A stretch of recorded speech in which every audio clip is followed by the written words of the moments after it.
let's say you have a group of hunter-gatherers, okay? We're back to the hunter-gatherers times, okay? And a village of 300 people, 10 of them are going around and looking at all the paths that are going outside of the tree line, right? To see what are the best farms or best place to farm for the next cycle of whatever, right? And they come back and say, guys, we did all of it, okay? And I gotta be honest with you guys, okay? It looks like path number 3 will be the best for us to survive. Okay, let's run up to a vote. Guys, what do you guys think about this? Oh, number 1 has a beach and my family would like to go to the beach. So then, well, number 1, I vote. And then everybody is like, yeah, I want to go to the beach. Beach. And then they go to the beach and then they fucking die because there's nothing to get on the fucking beach.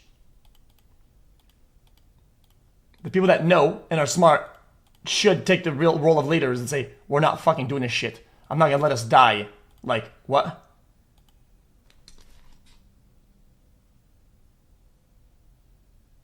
Like, what?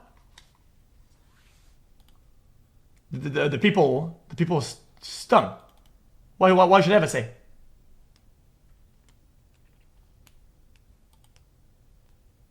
And give me your license, registration, and insurance. No, I've seen this before. Yeah, I've seen this before. This is terrible. I don't want to watch this again.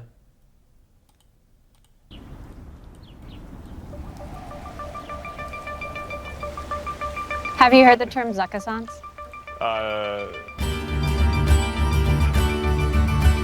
Zuckassance! No, what is You haven't heard that? No. It's Zuck's Renaissance. Huh. What is this? You know, you've got this new look, the chains, the shearling jacket. Everything you do seems to become a meme. At least make them good memes. Right, well, it seems like you're leading. Bro had a stylist. He just hired a stylist and he was like, brother, make me look like new age cool, bro. And they kind of popped off. In on the Let's give it a bug. And I think as I've gotten older, I'm just like, all right, whatever. It doesn't matter, right? It's like just kind of try to be myself as much as I feel comfortable being. Which is fair.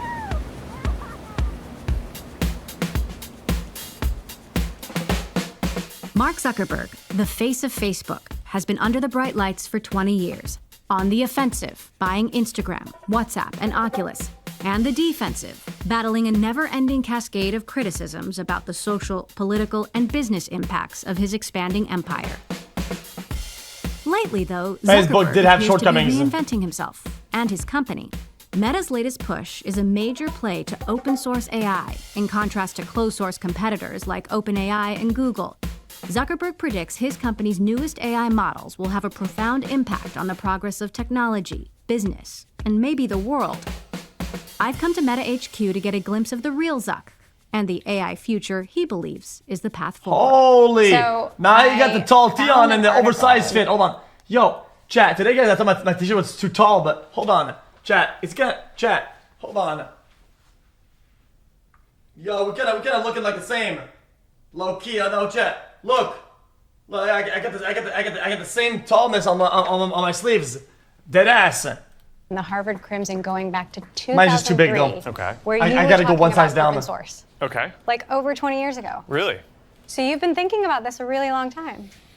Well, yeah, it's a big part of the tech industry. I mean, you wouldn't have been able to build the early version of Facebook without that. I was a student. I didn't have access to a lot of capital. There's the whole kind of hacker mentality of you like, and they just take the code, use it for the thing that you need to. It's more cost efficient and. Chat, he's got a raccoon. You see it? The code, use it for the thing that you need to. It's more cost efficient, and I mean that's how you can start something like this in a dorm room. Some people see you as an unlikely champion of open. Chat, if you've snowboarded before, okay, or skiing, okay, it's called having a raccoon. It means your goggles are too tight, and you put them on your face like that, and it puts a lot of pressure, and then the cold goes under and above and around, whatever, and the suntan. And when you go inside and you remove your glasses, you got a raccoon. You have a clear line across over here that's not tan or not colored, and you look at it's called having a raccoon. Well, I don't know why. I mean, I actually think, well, I get it, but yeah. You understand the word unlikely. Yeah. We've actually, at Meta, have been pretty big proponents of open source for a while. And It's been a really good formula for us. So dating back to how we design servers, how we design our data centers, we have this whole open compute project that kind of standardized a lot of the infrastructure for the industry. And that's going to happen with AI too. You're really putting a stake in the ground by open sourcing your AI in this attempt to build the AI rails for the future. How much of this is a strategic way to control or own the next technology wave? A lot of how we've grown up over the last 10 or 15 years was building our apps through phone platforms that our competitors controlled. So it's somewhat soul-crushing to like go build something that you think is going to be good and then just get told by Apple that you can't ship it because they want to like put us in a box because they view us as competitive. You know, we're a big enough company now that one of the things that I've resolved is that that's for the next generation of technology, I want us to build and have more control over the next set of platforms that we're going to build. So I think AI is a critical one, and I think augmented and virtual reality is another critical one. It's kind of the way that we can control our own destiny on this and make sure that we have access to leading AI is by building it and having it become an industry standard, but it actually gets stronger by being able to share it and have the ecosystem around it. You're continuing to improve Meta AI across all of your products, but also as a standalone chatbot. Why should we use Meta over ChatGPT? Well, there's a bunch of things where it's better. You know, one of the things that we're rolling out soon is the ability to just like imagine stuff. You're typing something in real time. I do this with my daughters all the time. And as you're kind of typing and they're really pushing Meta a lot. And it's not that I hope anything. I mean, I guess we'll see how it shapes up, but it's been pretty flat. I gotta be honest with you, and at least from my perspective, Meta's been like I think it's still like not catching wind for shit during the query. fair. It's just generating the images as you enter more the new and keystrokes. whatever, It's just really but- cool. My goal for the Meta AI launch, which I mean it's only really a few months old at this point, was to by the end of the year. Have Meta AI be the most used AI assistant in the world. And I think we're basically on track for that. I mean, there's hundreds of millions of people who are using it. By the end of this year? Yeah, and I think we're going to be there before the end of the year. So you're releasing Llama 3.1, this family of models, big and small, including the biggest open source model ever, 405 billion parameters. Yeah. What does that jump unlock? I actually think the main thing that people is that them, can do, Llama? especially because it's open source, is use it as a teacher to train smaller models that they use in different applications. If you just think about like all the startups out there or all the enterprises or even governments that are trying to do different things, they probably all need to at some level build custom models for what they're doing. And it's really hard to do that with closed systems out there, whether that's OpenAI or Gemini, Google's thing or whatever. And this is like, gets to a pretty core part of our philosophy is we don't believe there's going to be squinting so one hard, AI man? to rule them all. Our vision is that there's going to be millions or just billions of different models out there. So not one God, but many? Is that the way to think about it? Well, I don't think they're going to be gods, but I do think that to some degree, if you're like an organization, you think you're going to create like this one super intelligence, it does have this feel to me of like people trying to create a god, and that's just I find that Jesus, bruh. both the wrong way to look at it, but just also very unappealing. You know, there's almost 200 million creators on our platforms. They all are trying to build their community. People want to interact with them. There aren't enough hours in the day. Like, I want to make it so that every single one of them can easily train like an AI version of themselves that they can make it what they want. So it's almost like a kind of artistic artifact that they're putting out there for their community that allows their community to interact with them, but also gives them control over how that interaction happens. And I think that that's going to be great. And there's going to be millions, or eventually hundreds of millions of those. So let's get into the broader strategy and how this is all going to work. Like, will we have AI-generated influencers with AI-generated captions and avatars talking to avatars? Yeah, I think we'll have all of it. Do you want to create the first AI-generated social network? Well, I think that will be part of this. But, actually one of the most interesting... I know what the big next thing is, okay? But I wish you could build it for stream and content or whatever. I have an idea, chat, and I think it's worth $1 gazillion. $1 gazillion. But I feel like if I say it, some entities behind the scenes will take the idea and use it, and it'll work out like most of my ideas that have been stolen. Chat, they steal my ideas all the time. All the time, they don't give me credit, man. I'm telling you, bro. Interesting use cases that they've been stealing my people ideas have for Meta for AI today. years. It's like in the top 4 use cases is role-playing difficult social interactions that they're going to have. So whether it's in a professional context, like, okay, you want to ask your manager for a raise, or like, I'm having this hard conversation with my girlfriend or my friend. I could have role-played this conversation with you hopefully today. It's not, No, hopefully it's it's not fun. stressful for you, but it's super fun. but like, it's a clear social tool where there's no judgment, right? The AI isn't sitting there. There's no like social repercussion. Chat. All right, I'm gonna say the idea. Ready? I want to find. Well, I don't know how to find. I know how to find it. I'm not gonna tell you what it is. There's a middle ground between watching a VOD and watching a stream, and you're gonna say clips. It's a better version of clips, right? It's kind of like a summary or recap based on certain factors that make it a recap, but also is automatic. So you don't have to do it or post your own shit, and it just appears so that people that don't have time and like, dude, I want to keep up with the lore of the stream, but I don't really want to watch the whole VOD. I don't want to look at clips, right? And they have a thing that pops up, right? And it's boom. For what you ask it. But what evidence do you have that people want to live in this virtual world guys say and socialize with highlights, is it- avatars? Or that it's actually good No, for you don't know us? what it is. You don't know what my idea is. I think that people want You to don't know what connect my with idea each is. other. Right? I actually think like all the other stuff is generally noise. You don't know what my idea is. Stop being in my head.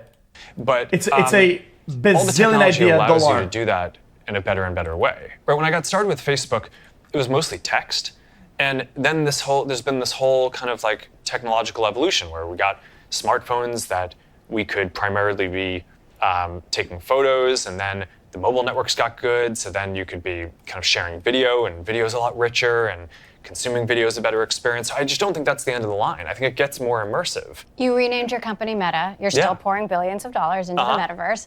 Are we as far along as you thought we'd be, a few years down the line? Are there any lessons in the urgency of the pivot? Well, a lot of the reason why I did that I have to is say, because buddy, if this idea becomes famous, whatever, you know that I am the one who did it. Okay, there's something that is similar. It's not the same thing. Okay, it's AI that analyzes chat interaction and understands what are the emotion that is really going on, and it takes, let's say, emote usage in a day is like this. Okay, like that throughout the day. Okay. It'll take every spike of interaction, right? So things that people were typing in chat a lot about, right? And then it analyzes what the emotion was based on the emote usage and things that are being said. And then it's gonna be like, let's say, funny, and this will be, chat was mad or whatever, or this was just like a mega highlight, it was like a big moment or whatever, right? And then it makes this weird chronological recap, right? That has a nice arranged color scheme of like, let's say funny, happy, mad, brrrr, and it automatically does that by itself, right?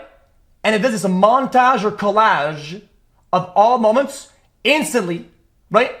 As the stream is going and at the end, right? So you don't have to post on TikTok, hire an editor, it's all in the same, and it does it automatically. So that somebody doesn't have time to watch a stream, whatever, right? They'll be like, oh, I want to know the funny moments today. And then they're given a feed like funny, funny, funny, funny, funny. Oh, I hate this guy. I want to see the moments where people made fun of him. Chat bullying, right? Like that. And people have the experience that they want out of a stream that they know, and it's exactly what they want. Think about that. But it's automatic. And it's very easy to figure out, like today, when we were on Discord and we were playing games, right? She was laughing a lot. Because there's a moment. That'd be the easiest fucking thing, right? To have something, and it'd be like that. Automatic. And you say, oh, I'm gonna watch this stream. I want to know what happened today before I come in. And you can watch like the before. So it's picking up from the live VOD, doing that. And you see all the funny moments. And you can even have the lore, right? Like, what did I miss today? Like, Why is this guy on the call, whatever? Well, you know why, because you have this little recap as you come in. Boom. It's not organic because it's not being done properly. The moment that you find something that becomes organic by itself, boom, GG's. I know about this thing. If you had to get... Oh my fucking god, I was so loud. Okay, I know what this is. A lot of people use this already. Okay. Dude, that's OP. Guys, my friend coded this.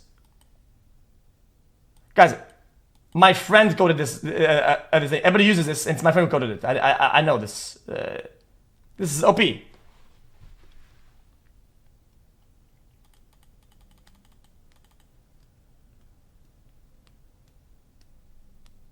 Yeah, he made this.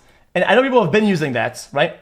But I'm telling you, there's a way to plug AI into this so that the model learns what an emotion of a stream is based on emotes and interaction being used in the chat in a way to make a condensed and easy recap on the fly.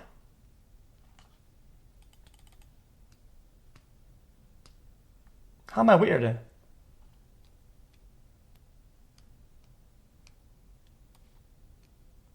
Dude, the guy who does my website. Dude.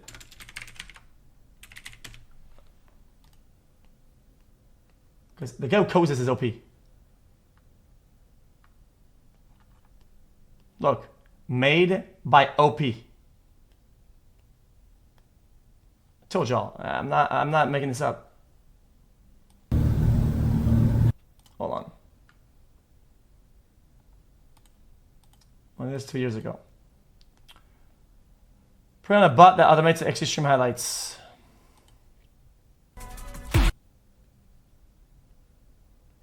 I'm telling you.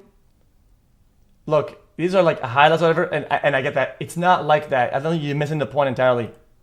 We're coming to a point, okay, where most content being consumed is only being done in portrait mode. It's TikTok version, okay? Everything is TikToked. If you're not TikToking, you're a GG. I don't give a fuck to TikTok because I fucking hate TikTok. The people that watch the stream are too fucking short Andy, and the stream sucks after. I hate doing the stream. I don't like streaming it when it's all fucking dumb fuck. Watching TikTok on stream isn't the same as posting shit to TikTok in a way that you get TikTok viewers, okay? Look at most big streamers these days. Their audience was, I've seen the polls. It's, how did you find me? TikTok, 85%, 80%, 7%. Bro, that's what it is. And that's fine. That doesn't mean that it's worse, but that's just what it is.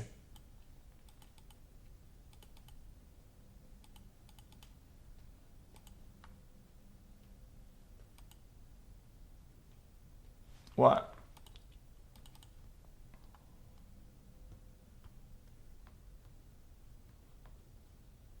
Chat summary is pretty good. Guys, I'm telling you, the thing that's gonna beat the misinformation clippers, the clickbait bullshit on Twitter, are gonna be people that actually post consecutively, accurately, all the time, and probably via AI. People will stop giving less of a fuck because of exhaustion. The amount of times that they click on a link or click on a video and it's not what they thought it was, I get it. Misinformation sells, right? But it causes exhaustion. And I genuinely think if there's an accurate portrayal through AI or whatever, right? People will follow and start consuming legitimate information very soon. Boom. I think I cooked hard. I think I just cooked a full meal. I think we were getting kind of pigeonholed as just this like social media app company. I mean, the metaverse thing, it was always going to be a very long-term thing. I think some things have gone better than I thought. Some have gone slower. The glasses, I think, is probably the best example of something that is going better. They're stylish, they're good glasses. It's a great form factor for AI. We didn't know that AI was going to be a thing when we started working on that project. Or, I mean, we thought it was going to be a thing like 10 years from now. But if you asked me 5 years ago, I would have guessed that AR would come before AI, not the other direction.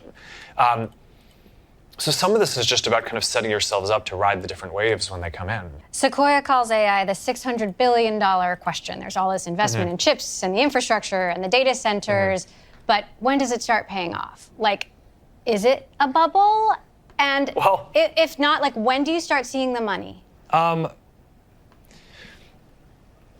think bubbles are interesting because a lot of the bubbles ended up being things that were very valuable over time, and it's just more of a question of timing, like you're asking, right? Even the dot-com bubble, it's like there's all this fiber laid, and it ended up being super valuable, but it just wasn't as valuable as quickly as people thought. So, is that going to happen here? I don't know. I mean, it's hard to predict what's going to happen in the next few years. I think AI is going to be very fundamental.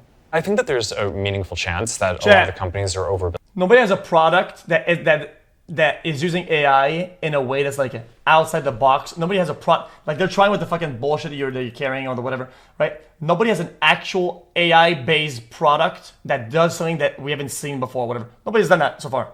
And you say, oh, dude, on your phone, there's that. Yeah, whatever, dude. I get it, like some new apps or whatever. But I'm talking about some shit that's actually useful and needed and wanted that people want. Building now. And that you look back and you're like, oh, we maybe all spent some number of billions of dollars more than we had to. The bubble will start. But on the flip side, I actually think all the companies that are investing are making a rational decision, because the downside of being behind is that you're out of position for like the most important technology for the next 10 to 15 years. AI doctor. This is what I'm inventing. Here's chat, $1 trillion idea. I'm not kidding. This is $1 trillion idea, not billion, because billion is dog shit. I don't want $1 billion. I want $1 trillion. AI doctor. Your phone or whatever you have on you is listening all day to what you're saying, right? Settle down. And because the way you're communicating is, oh, I have a headache. Oh, I have this. And over the weeks, it's like you seem to be getting a lot of headaches, a lot of this, a lot of that, a lot of this. And we can make a pretty good guess that I think you should be getting checked for this, right? Just based on what you're saying, what you're feeling, and some of your biometrics. It's like, I think we have the system detects, there's a good possible idea that I think you might have that. I think you should be being checked. And with feedback, it'll start getting better, and it actually becomes useful. Think about that. You said your goal is getting to artificial general intelligence, or AGI. Yeah. How do you define AGI, and do you get there first? No, it's a good question. We're basically already starting to work on Llama 4. And has so much our goal is to completely close the gap with all the others on that. So I don't know. I mean, do we get to AGI first? I mean, I think that there will probably be some breakthroughs between now and then. It's hard to just predict in a straight line. Then you get to the more complicated question, which is like, what is it? I don't know that there's like one specific definition for this. It's because I think intelligence is multivariant, right? It's not like there's one number that is your intelligence. So there's probably a specific aspect of intelligence or modality, which is like reading people's faces and emotions. And that's something that I care about. So I think we'll probably try to build that in at some point. What we're trying to help enable the whole community to do is create all these... Yeah, but how can you read people's emotions and facial expressions if they're all fucking Botox at the wazoo and they got fucking nerve damage in their face or whatever, and they're making a bunch of faces that don't even exist? Muscle combinations that don't even exist because they're all fucked up. Like, they do a bunch of shit, and you're always like this. Yeah, well, I'm really happy right now. Like, different AIs for all these things that people want to do, and I don't know. That's kind of how I think this ends up being a good thing for the world. You feel that?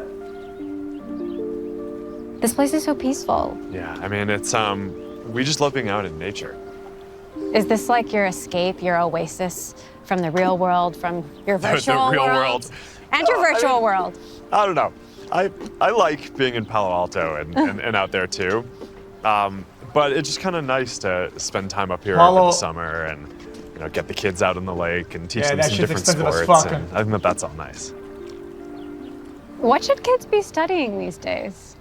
I think the most important thing is just like learning how to think critically and learning the values when you're young. To buy like one of our daughters is super child, creative. I mean, she wrote this outline and for a novel that she wanted to write, and now it's like 40 pages in. And we sit and when I'm hanging out with her, we'll use Meta AI to generate the images. Like it's about mermaid crystals. This is her novel, and it's. I know a few kids who would like to read that. Yeah, no, I think it's it's probably gonna be a banger. I mean, this is somewhat of a hiring philosophy that I have too. It's if people have shown that they can go deep and do one thing really well, then they've probably gained experience in like the art of learning something and taking it to an excellent level, which is generally pretty applicable to other things.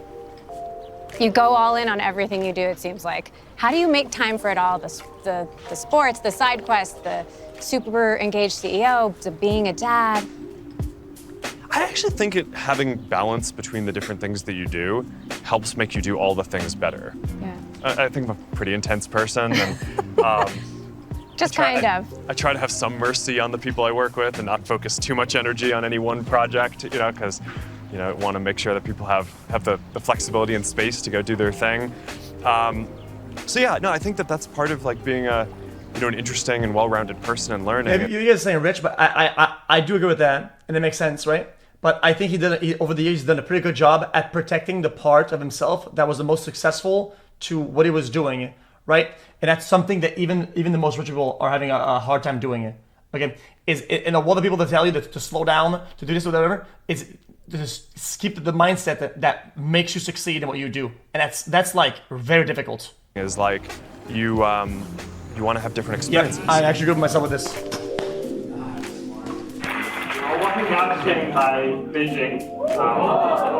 I know you've always been fascinated by China, and you learned to speak Mandarin. And what do you know about where China is on AI and AGI? I don't personally know a ton. There's this question, which is how should the US approach kind of AI competition with China? And there's one strain of thought, which is like, okay, well, we need to like lock it all down. And I just happen to think that that's really wrong, because the US thrives on. That's what I said! Yes! That's what I said! Remember, chat? Was it lock it down, have all these filters? I said, no, man. Let it be crazy, let it be whatever. It'll self-regulate it. I said that. Kind of open and decentralized innovation. I mean, that's the way our economy works. That's like how we build awesome stuff. But I think the leading companies should work with the U.S. government and make sure that our kind of national defense and things like that have sort of a perpetual first mover advantage on the leading technology in the world. So we win the AI wars this way. I think there's the question of what can you hope to achieve. If you're trying to say, okay, should the U.S. try to be 5 or 10 years ahead of China? I just don't know if that's a reasonable goal. So I'm not sure if you can maintain that. But what I do think is a reasonable goal is maintaining a perpetual, 6-month to 8-month lead by making sure that the American AI watch. Imagine chat AI. You design AI that is specifically designed and specifically targeted to slowing down other nations, other countries, and other civilizations, right? By doing a bunch of bullshit feedback loops and engagement bait that actually causes nothing but harm, misinformation, and you learn nothing, it does nothing, but it keeps you into this loop, right? It's like this false interaction. It's just, TikTok is that pretty much. Hold on. Companies and the American folks working on this continue producing the best AI systems, and I think if the U.S. can maintain that advantage over time, that's just a very big advantage. There are obviously a lot of players. What do you make of Sam Altman's leadership? He deserves a lot of credit for how that organization has developed. Also, having gotten a lot of public scrutiny myself, I think it's like, look, when you're going through it for the first time, you don't handle it as perfectly as you would like, but I think he's handling it very gracefully. I think he's doing better he's just than too big, I know. It's whatever. a somewhat ironic thing to have an organization that's named OpenAI, but is sort of the leader in building closed AI models. And it's not necessarily bad, but it's kind of a little funny. Facebook and you have been blamed for a lot of things, whether you agree or not. Why should we trust you with AI? Well, it's a loaded question. We have gotten blamed for a lot of things. And I mean, look, I take our role in all this stuff seriously, and I think we've tried to handle all this as well as possible. I'm not sure that it's all been fair, but like, I'd like to think that we're an important and relevant company, so I think the scrutiny is generally healthy. One of the defining things around open source is that anyone can scrutinize Bro, the they work. had the question. And because of that, I think it just puts a lot of pressure to make sure that the quality of the work that you're doing gets better really quickly. I want to talk about the 2024 presidential election. Okay. Facebook has been a flashpoint in many elections around the world, and you personally have been called out, most recently by former President Trump. This is a big election. What do you think is at stake? Well, I mean, look, it's obviously Everything. a very important, and it'll be a historic election. The main thing that I hear from people is that they actually want to see less political content on our services because they come to our services to connect with people.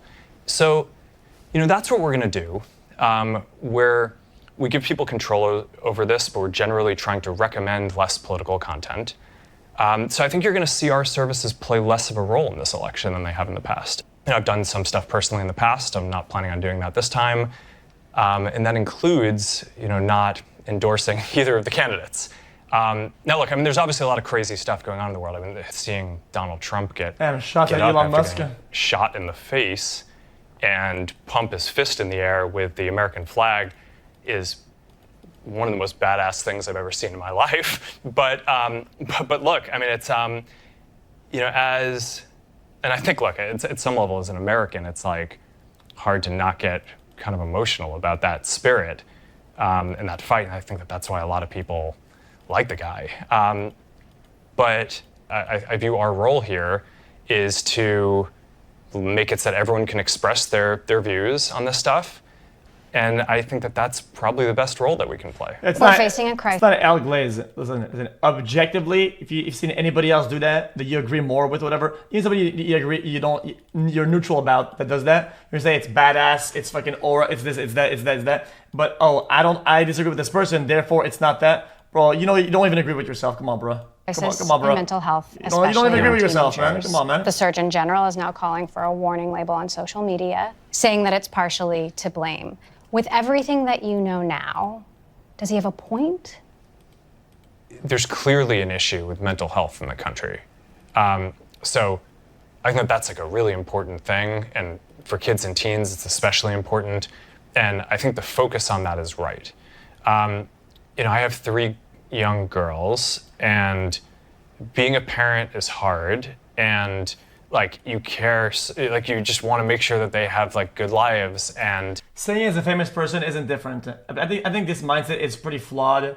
I think when you're intentionally trying to play some pieces or whatever, I guess it could be hard to find the difference between doing it deliberately and not. But I think everybody should be able to speak, and everybody should be able to express their minds, and it's very important. It's a part of self-actualization. It's important with everybody.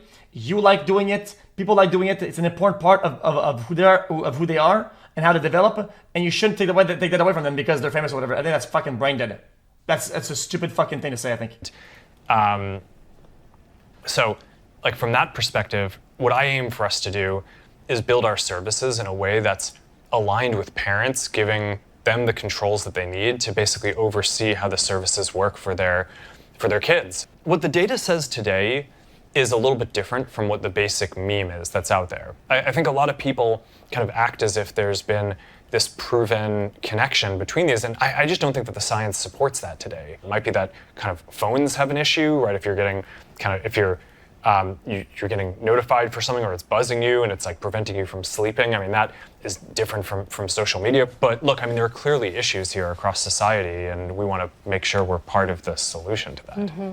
You're doing all these things to make us more virtual, but you also love so many things about the real world. Yeah. How do you wrestle with those 2 ambitions? Well, I don't know that they're at odds. I don't know, there's a bunch of people in the tech community who think we'll just separate out our consciousness and intelligence and upload it to the cloud. And I'm like, that just sounds ridiculous to me. To me, it's I think part of what makes you a person is you are active and you have energy, right? It's not we're not just minds, right? It's I think the kind of the energy and the love and all those things are probably as foundational to what makes you a person. Oh no, he's evolving and he's figured out what makes us human. You're gonna teach me how to wake surf. I heard you're a surfer and you're from Hawaii. No. I'm from Hawaii and I have surfed before. Great. But I'm not a surfer. Okay. I hear you're a surfer. Yeah, Brazil's quite good. I'm really glad Priscilla's here because I hear she puts you in your place. Yeah, yeah, a little. Oh, she's actually good. Look, it's Okay. good. It's good. What's Mark's best dad joke? So like sometimes when Mark has a fail with the kids, he'll just say like, not my best work. Yeah. Not my best work. That's just like a thing he says. No, when I'm braiding Max's hair. You braid hair? Yeah, I braid Max's hair. And I'm like, oh, it's like, oh, I think I did well tonight. Or it's like, oh, this is not my best work. But now the kids will grade him and go, Yeah, so it's Dad, like- so not it's your like- best work. What's it been like for you being in a relationship with all of this? Like for so long? Chat. I think- So you can say cringe, but guys, okay, chat. What's your best joke? Come on, chat. Are you on the spot? Give me your best joke. It's just the bet. I don't like the question, brother. Being Like, in nature it's and gonna suck. like doing sports is like so important, especially for Mark. Mark has so much energy. He needs to burn off energy every single day. How do you keep up? I mean, how does anyone keep up? I don't. It's fine. He can do his own thing. Well, Mark's supposed to teach me, so I said that Do it. Yeah. how successful I am depends on how good of a teacher he is. The surf wave. That sounds the fun. wave I'd love to do I that. do this is coming a little bit from the side, so the force it kind of pushes you in that direction. Okay. So you can lean into the wave more than you would on a normal. Don't worry about that part. Yeah, Well, if you lean too much, you go up in the wave, no? Your body will All right. know what to do once you get up. that's our family coaching. sports motto. Your body knows what to do. All right, I'm ready to rip. Ready to rock. Ready, Elohi? Let the board flip. Yeah, get off. She's so close. Still got there. Oh, nice. For like, are you sure this sport is? I mean, that is pretty hard. That's spoke too soon. I mean, Alo, here, are you doing this differently for her? Chat, because you have, it's not like snowboarding or wakeboarding where you're stuck to the board, brother. Like, you need to get the correct angle, the correct grip, and then as the boat goes forward with the pole, you need to adjust at a correct angle the entire time so the boat doesn't slip out. What are you talking about? To learn it the first time, that's not easy. Your body knows what to do, Mark. Yeah, my body does know what to do. All right, go for it. Looks so easy.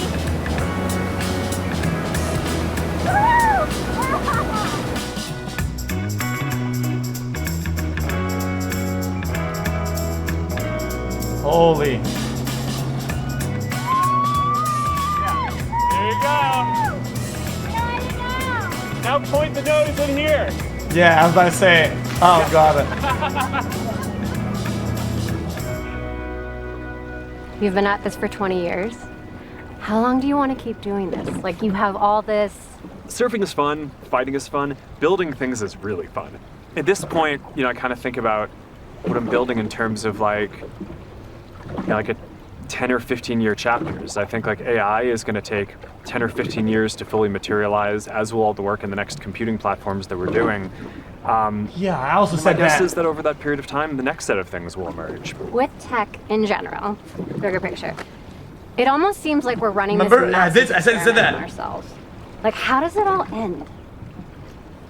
I'm not sure that there's like an I said end more than point. 10 I just years, think but that whatever. There's a broader arc here. So I know that there's a lot of people who are concerned, like, is AI going to like prevent us from being creative or things like that? I think it's going to be the opposite. When I was getting started with my company, it's I needed to know all this stuff about coding in order to be able to build the idea that I had. And in the future, you may not even need to. You might just be able to like express what you're trying to build, and an AI system will be able to help you with the code and all of that. Obviously, there's all these challenges that we'll need to navigate along the way. Stuff changes, and that raises new challenges. But I'm pretty optimistic about the kind of grand arc here.